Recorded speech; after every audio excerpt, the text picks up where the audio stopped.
Indus highway की खस्ता हाली, सिविल सोसाइटी के बाद उलमा कराम भी आवाम की आवाज़ बन गए। आइए आपको दिखाते हैं उलमा कराम इस सिलसिले में क्या कह रहे हैं। और इंतहाई अफसोस से ये बात मैं इजहार कर रहा हूँ कि पाकिस्तान भर में आना जाना होता है, दूसरे सूबों में जाते हैं और ये इंडस हाईवे इसको नाम है इसका, और ये सूबों को मिलाने वाला रोड है। लेकिन जिस तरह की इसकी हालत देखी है, इंतहाई अफसोस हुआ है।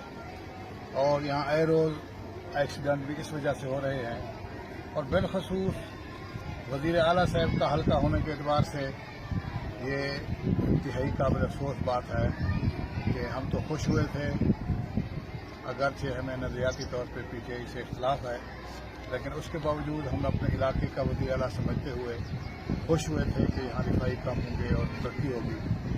बल्कि मुझे याद है कि एक चैनल वालों ने मुझसे राय पूछी थी अपने इजहार ख्याल करने के लिए कि वज़ीर आला साहब के बारे में आपकी क्या राय है। मैंने ये कहा था कि माशाल्लाह अच्छे ख़ानदान के ख़ानदानी आदमी हैं और ये हमारे जनूबी पंजाब की जो महरूमियाँ हैं उनके इजाले का सबब बनेंगे। मैं समझता हूँ शायद पंजाब पूरे पाकिस्तान में इस तरह का हाईवे रोड हो, उसकी हालत हो, इसकी मिसाल पूरे मुल्क में नहीं मिलती।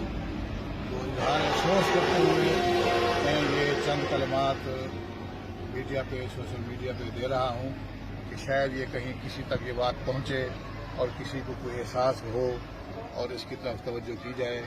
अल्लाह करे ऐसा तौफीक दे अल्लाह ताला, बिलखसूस हमारे वज़ीर आला साहब को और यहाँ के दूसरे नुमाइंदों को, और जो PTI के MNA MPA है इस इलाके के। मैं समझता हूँ कि उनको भी इस तरह ख्याल नहीं आता।